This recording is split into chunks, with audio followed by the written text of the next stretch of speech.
नमस्कार. मधुरम चॅनलमध्ये तुमच्या सगळ्यांचं पुन्हा एकदा स्वागत. आज पुन्हा एक नवीन वेगळा विषय सहज मनात डोकावला.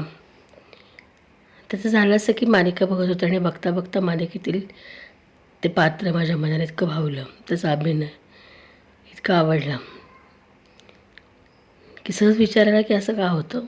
आपण त्यात इतके अधीन होतो, त्या पात्राचं कौतुक करतो. खरं तर ती एखादी व्यक्तिरेखा असते, तो कलाकार असतो आणि आपलं सगळं विसरून तो ती भूमिका साकारत असतो, पण तरी आपल्या मनात घर करून जातो. किंवा घरामध्ये एखाद्याला कोणती इजा झाली असेल, काही झालं असेल, तरी आपल्या मनामध्ये त्याच्याविषयी थोडीशी मनामध्ये येतं की अरे बापरे, किती त्रास होत असेल त्याला, तो कुठल्या ह्याच्यातनं सिच्युएशनमधनं आता जातो आहे, असे विचार आपल्या मनात येतात. म्हणजे आपल्या दैनंदिन जीवनात इतरांच्या भूमिकेत शिरून त्याची बाजू आणि जग समजून घेण्याची वेळ आपल्यावर बरेचदा येतेच. भूमिकेत शिरण्याची प्रक्रिया नटापेक्षा किंचित वेगळी असली तरी नातं हिट होण्यासाठी ती महत्त्वाची बाब आहे असं मला वाटलं. पण तसं होत नाही. कधी कधी एखाद्या नात्यात आपल्याला कटू अनुभवी रिजेक्शनही स्वीकारावं लागतं. मग इथं सहानुभूती नाही तर सहानुभूतीची गरज असते. जसं एखादे मित्र मैत्रिणी एखाद्या प्रसंगातनं आपण जात असताना आपल्याला त्यांच्या सहानुभूतीची नाही तर सहानुभूतीची गरज असते की माझं कोणीतरी आहे, की माझ्याबरोबर माझ्यासोबत कोणीतरी आहे. ही भावना मनामध्ये जास्त आकर्षित करून घेते आणि बरं व्हायला मदत करते की काय असं वाटलं. म्हणजे सहानुभूतीपेक्षा सहानुभूती, त्याला एम्पॅथी म्हणतात, ह्याची जास्त गरज असते. आणि भावनिक सहानुभूती म्हणजे सिम्पथी ही वेगळी, म्हणजे यात नक्कीच फरक आहे असं आपल्याला म्हणता येईल. जसं मी बोलले की एखाद्या नात्यामध्ये आपल्याला कटू अनुभव येतात, रिजेक्शन स्वीकारावं लागतं, तेव्हा तिथे सहानुभूती नाही तर सह अनुभूतीची आपण जर गरज दाखवली तर आपल्याला ते नातं जास्त बळकटी आणतं. सहानुभूतीमध्ये स्वतःला समोरच्या व्यक्तीच्या भूमिकेत टाकणं म्हणजेच सहानुभूती देणं असं सुद्धा म्हणता येईल. सहानुभूतीमध्ये स्वतःला समोरच्या व्यक्तीच्या भूमिकेत टाकणं म्हणजे मी जर त्याच्या जागी असते तर मला काय वाटलं असतं हा विचार करून त्या व्यक्तीच्या भूमिकेत शिरून तिच्या भावना समजून घेणं, अनुभवणं म्हणजे सहानुभूती देणं. समोरच्या व्यक्तीच्या जगण्याचा अर्थ लावून पाहणं म्हणजे सहानुभूती देणं.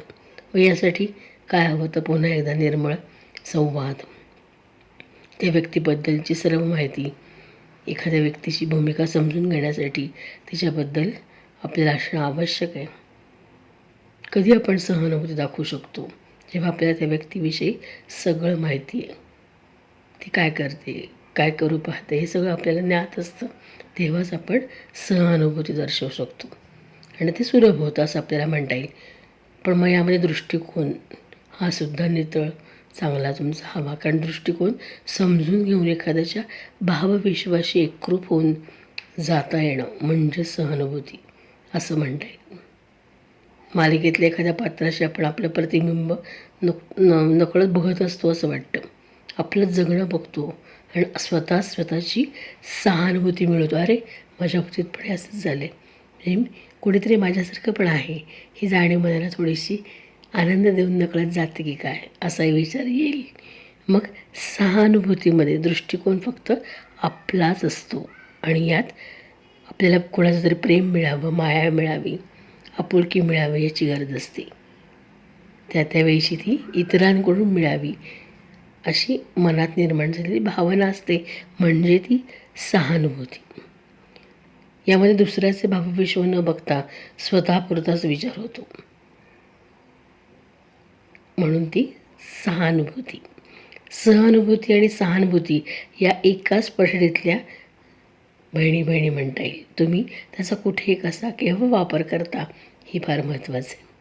म्हणजे एखाद्याने सहानुभूती दिली तर नकळत सहानुभूतीसुद्धा आपल्याला त्याच्याकडून मिळते की काय, म्हणून सहानुभूती आणि सहानुभूती या दोघी एकाच नाण्याच्या दोन बाजू आहेत असं म्हणता येईल.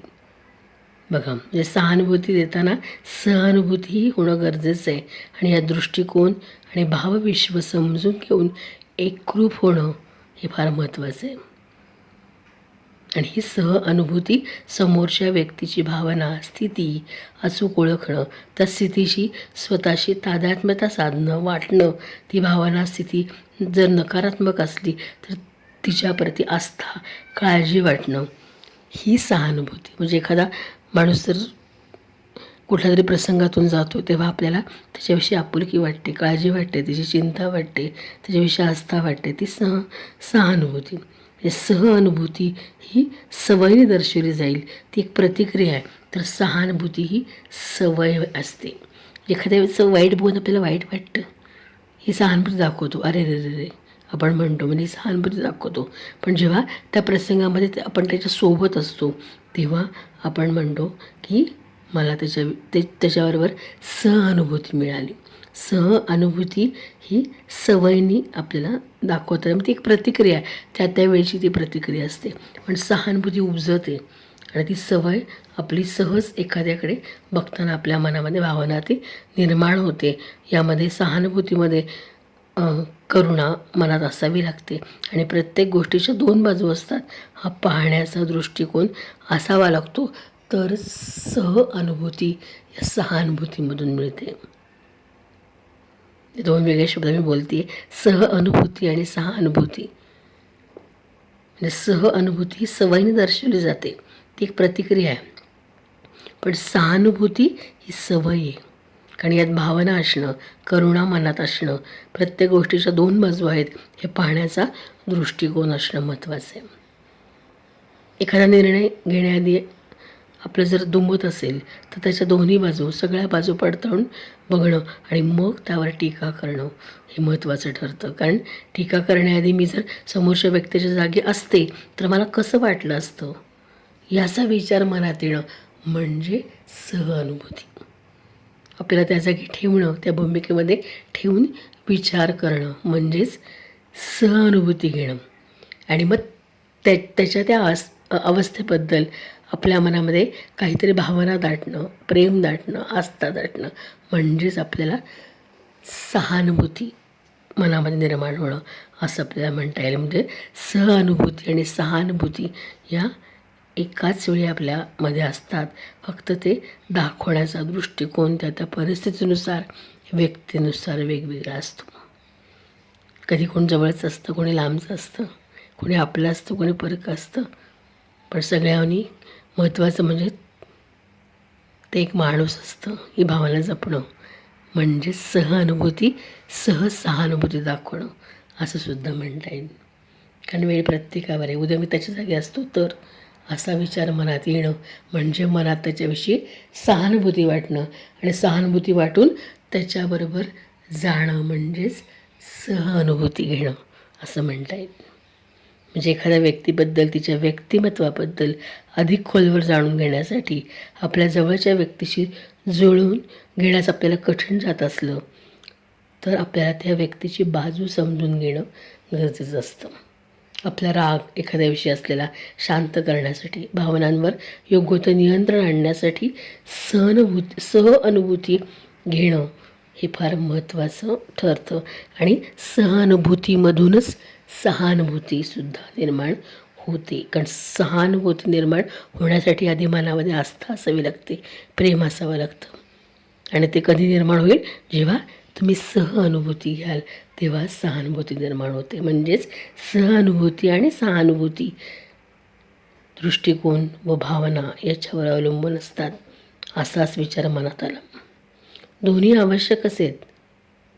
मग एखाद्याला लेबल लावताना हा विचार स्वतः त्या जागी ठेवून बघता येईल का? दुसऱ्याच्या भावविश्वात रमून जाताना सौख्याचीच अनुभूती मिळेल असं नाही.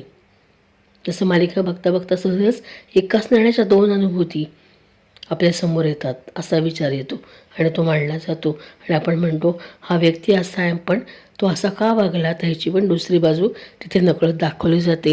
आणि एकाच व्यक्तीच्या दोन परस्पर भावविश्वांचं चित्रण आपण नकळत बघतो म्हणजेच दोन्हीचाही अनुभव आपण घेतो असंही म्हणता येईल. त्यामुळे समोरच्या व्यक्तीची आत्मिक स्थिती समजून घेण्यास मदत होते आणि एखाद्या मनुष्याच्या विशिष्ट प्रकारच्या वागण्यामधील हेतू आपल्याला कळण्यास आणि तो शोधून काढण्यासाठी या सहअनुभूतीची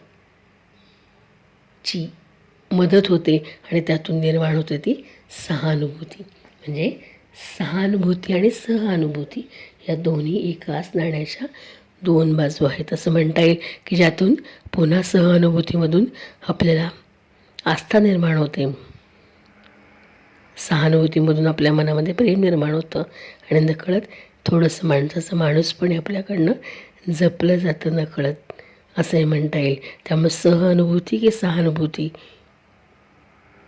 असा विचार न करता सहानुभूती आणि सहअनुभूती या एकाच वेळी घडणाऱ्या दोन क्रिया आहेत, प्रतिक्रिया आहेत आणि ज्या तुमच्या दृष्टिकोनावरती नक्कीच अवलंबून असतात असं वाटलं. म्हणून छोटासा हा विचार मला त्याला चटकन बोलून टाकला. तुम्हाला आवडला असेलच. पुन्हा नवीन विषयासह भेटूच. धन्यवाद.